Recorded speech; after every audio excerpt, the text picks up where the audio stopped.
जिन्होंने इस कथा को जिन्होंने इस कथा को कभी श्रवण नहीं किया, वे चांडाल की भांति हैं। वे गधे की भांति, गधे जैसे शब्दों का प्रयोग व्यास जी उन सभी मानवों के लिए करते हैं जिन्होंने इस पावन भूमि पर जन्म लेकर भगवान की कथा नहीं सुना। व्यास जी कहते हैं कि वे केवल और केवल अपनी मां को प्रसव पीड़ा देने के लिए ही इस धराधाम पर आए हैं। श्रीमद् भागवत महात्म का प्रथम श्लोक कि सच्चिदानंद रूपाय विश्वोत्पत्त्यादि हेतवे तापत्रय विनाशाय श्री कृष्णाय वयम नुमः, कि भगवान चराचर सतचित और आनंद, सच्चिदानंद स्वरूप कि सतचित स्वरूप चित्त और आनंद स्वरूप, जो विश्व की उत्पत्ति, पालन और संहार, इन तीनों के जो एकमात्र कारण है श्री हरि, और तीन तापों अर्थात आधिदैहिक, आधिदैविक और आधि भौतिक, इन जो तापों का जो विनाश करने वाले हैं श्री हरि को हम सभी बारंबार प्रणाम करते हैं। आधिदैविक जो देवताओं के द्वारा दिया हुआ ताप होता है, आदि भौतिक जो प्राणियों के द्वारा प्रदान किया हुआ जो ताप होता है, आध्यात्मिक मानसिक ताप आधिदैविक जो देवताओं के द्वारा हमें प्राप्त होता है, आदि भौतिक प्राणियों के द्वारा प्रदान किया जाने वाला ताप होता है, और इन त्रिविध तापों का जो नाश करने वाले श्री हरि हैं उनको हम बारंबार प्रणाम करते हैं।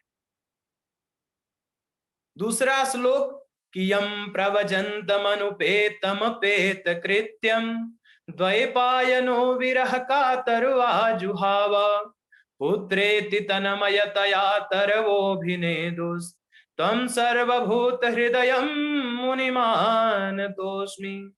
कहते हैं कि जब सुखदेव जी का जन्म हुआ था और जब उनका जातक कर्म संस्कार भी नहीं हुआ था, उस समय ही अपने माता पिता से श्री सुखदेव जी अपने माता, अपने पिता व्यास जी से, भगवान वेद व्यास जी से आज्ञा मांगकर वे प्रभु की भक्ति करने, प्रभु की आराधना करने, प्रभु को प्राप्त करने वे जंगल की ओर चल दिए थे।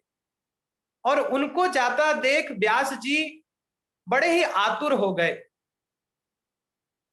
और बारंबार अपने पुत्र को पुकारने लगे कि अभी तो तुमने इतने वर्षों के बाद जन्म लिया और तुम जन्म लेने के साथ ही तुम जाने लगे।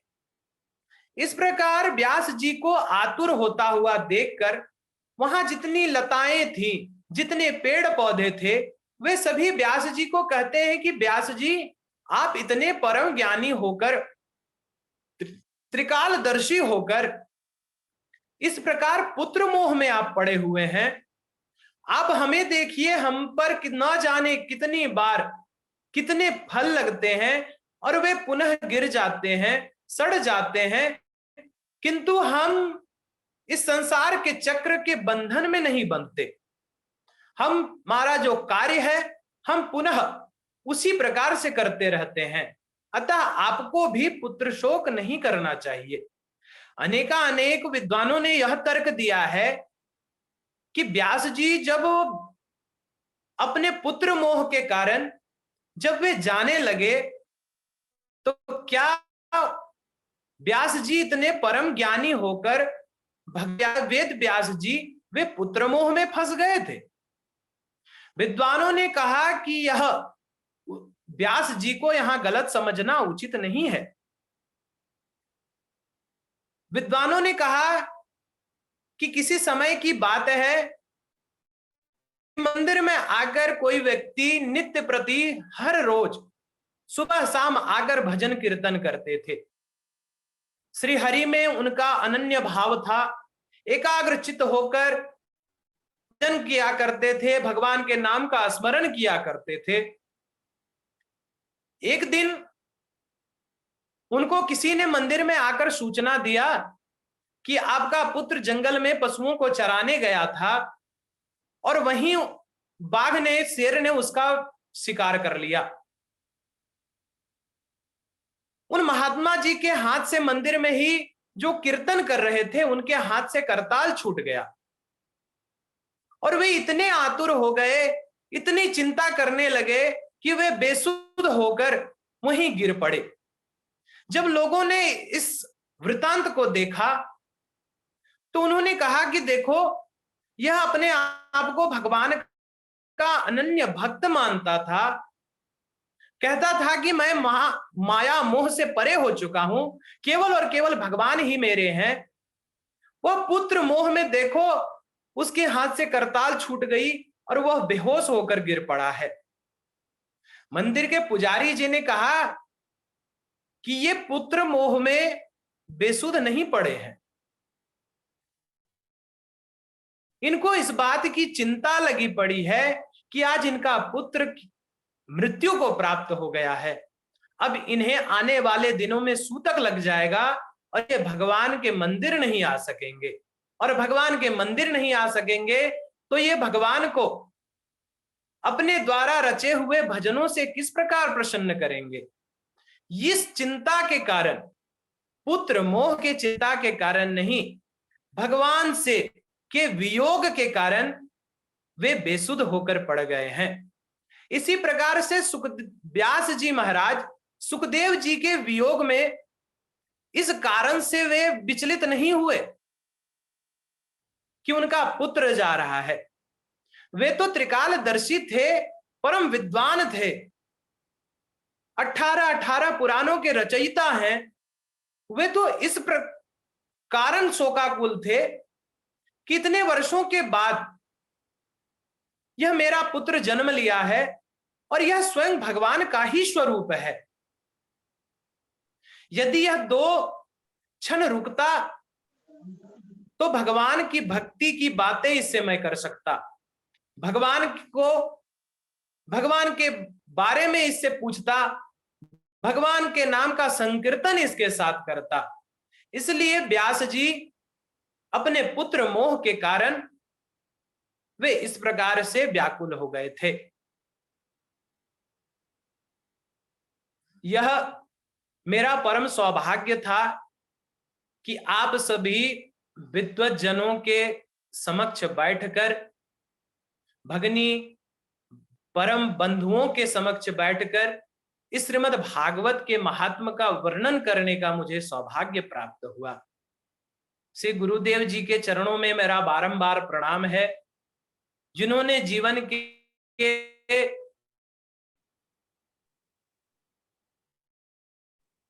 में प्रयोजन में अचानक वे स्वयं प्रभु बनकर ही मेरे जीवन में आए और जिनके द्वारा मैं भगवान के इस कथा को कह पा रहा हूं, उनका मैं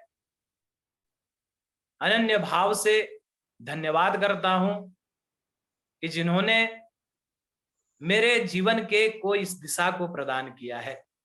जूम ऐप के जरिए जुड़े हुए आप सभी विद्वजनों, आप सभी ने आप में ही आप सभी की कथाओं को सुनता हूं और आप सबों से जो सीखा वह मैंने आज कहा है। इसमें निश्चित ही त्रुटियां मेरी रही होंगी, मैं इससे नहीं कह सकता हूं, त्रुटियां तो रहेंगी ही, किंतु मैं और आगे अच्छा करने का मैं प्रयास करूंगा। आज की कथा मैं यहीं समाप्त करता हूं। आप सभी विद्वत जनों को, गुरुजनों को, गुरु जी महाराज को मेरा बारंबार प्रणाम।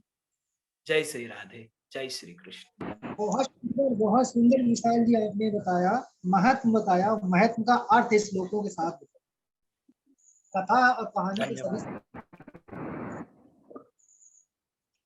हाँ जी, बहुत बढ़िया। अभी वक्तव्य सुन रहे थे हम सभी आचार्य विशाल जी के द्वारा। बहुत ही अद्भुत वक्तव्य, इनका प्रथम वक्तव्य था ये, और वाणी अगर हृदय से कहा जाए तो हमको लगता नहीं है कि इनका पहला वक्तव्य है में, क्योंकि हमारे सभी पुराने छात्र भी अभी नयन जी जुड़े हैं और ये तो देखते हैं कि पहला वक्तव्य कैसा रहता है सबका।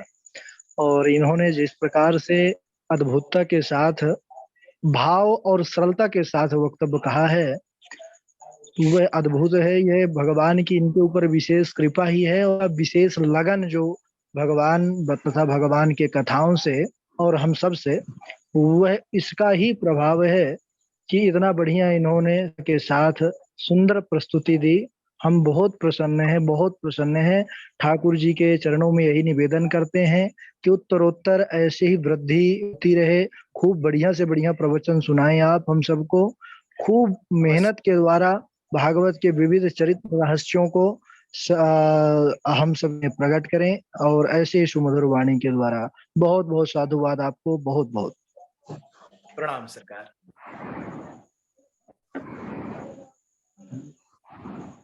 हाँ जी, नयन जी।